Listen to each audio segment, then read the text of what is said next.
Yo, what's happening people? Right, today I'm just going to be taking you through this and how to make this with our Chrome plugin for Davinci Resolve.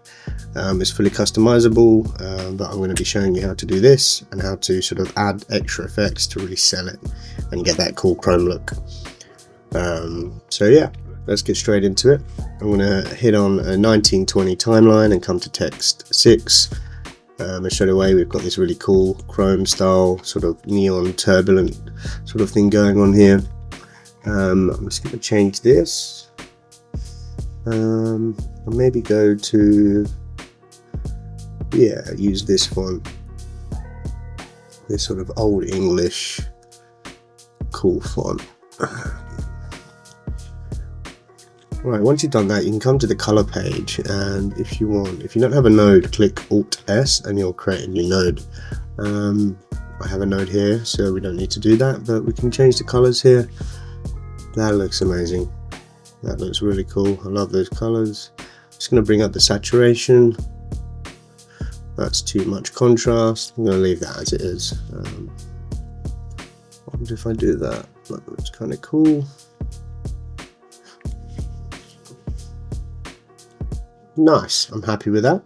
After I've done that, I'm going to come down to logo 3 and pop in my logo, which is here.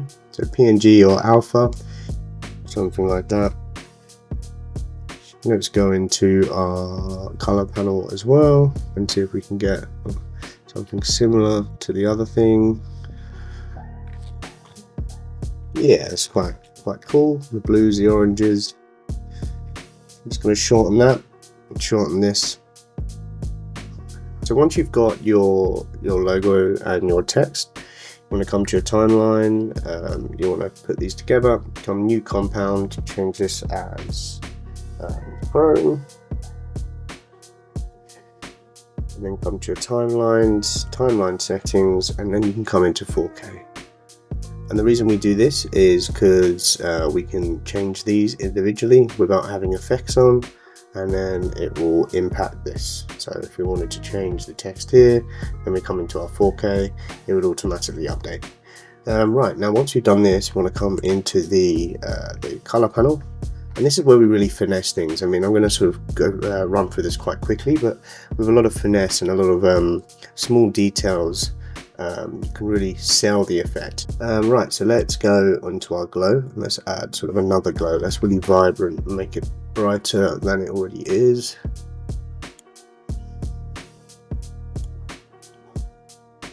I don't want to go too strong. And once we've done this, I'm going to come into this thing called the lens flare, which we all know what a lens flare is, but there's a lens flare effect within Davinci which is totally unused. I don't see people using it at all, but it's really powerful and has some really interesting and unique effects or unique sort of variables going on within it. And it's this light source masking. So when you click that and you mask the threshold, the glint, or the that's very quick, but the glint will move with the light on the text or on the background. So actually, let's go in and change this, and this is where this extra compound comes in handy, because we can go in, just stretch this. You know, we can now see it a little bit longer, the effect. You see what's going on here? Yeah. So that's one thing you can add, but I'm also going to add, so Alt S, a radial blur, just to blur the edges ever so slightly.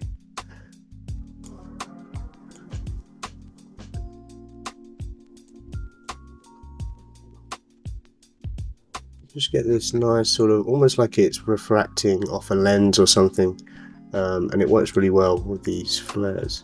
So I'm also going to go in and just finesse this a little bit. So the position you can change here. You can keyframe these as well, but it sort of moves on its own.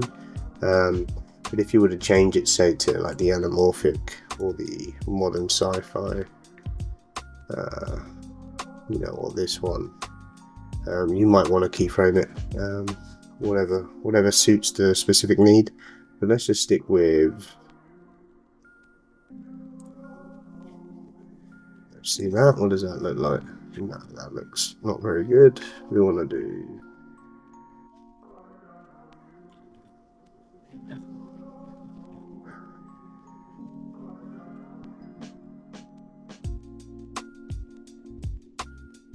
And here you can change the glare, brightness, the aperture, the angle, and all these other global corrections, as they call it, global scaling, the anamorphism.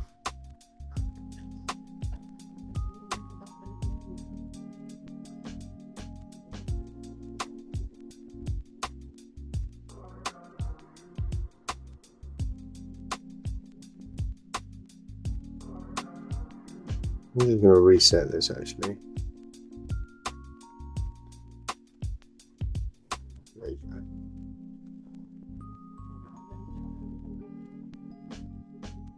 So this looks cool. I'm just going to change the scale of it so it's like a real sharp glint. There you go. Alt S, then Control C, Control V, and then you can just sort of place them. If we do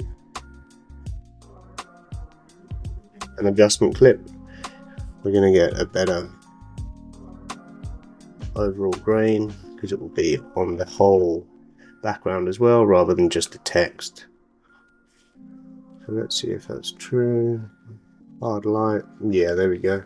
Now this is kind of very rough and ready, this texture, but if we come down to 340 and the grain strength real low, you kind of got this real sort of fuzziness going on. And yeah, and you want to cut here as well, so come into here, we just remove these, and then you just replace them on. But just make sure you cut where it cuts, and there you go. And if you want to do the cool little whip pan as well, just come to your adjustment nodes,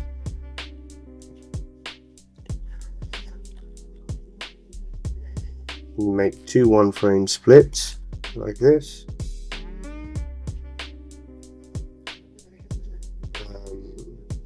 Alright, directional blur, not Davinci.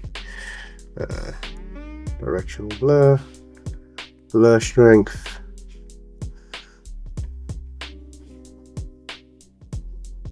Then you can move this because this adjustment clip will just be over this part of the text and the logo. So when it's on really quickly, it blends in and it looks like a transition. Let's do it again. Change the angle, go crazy, and just like that, you've got a really cool transition. If we go from the top, and there you go. Yeah, look guys, there's so much you can do with this. There's 14 different styles, and I'm constantly updating. If you purchase any one of my plugins, you will get all the updates free for lifetime. And I update them a lot. We're trying to make more effects for Davinci and trying to, you know, really bring a different style and a different unique way of editing in Davinci, so it makes it more accessible for music video editors and stuff like that. So just making more effects, and yeah, check it out. If you go on bluetooth.com, you'll see all the different styles, and yeah, I hope this has been helpful, and yeah, I'll catch you in the next one. Peace.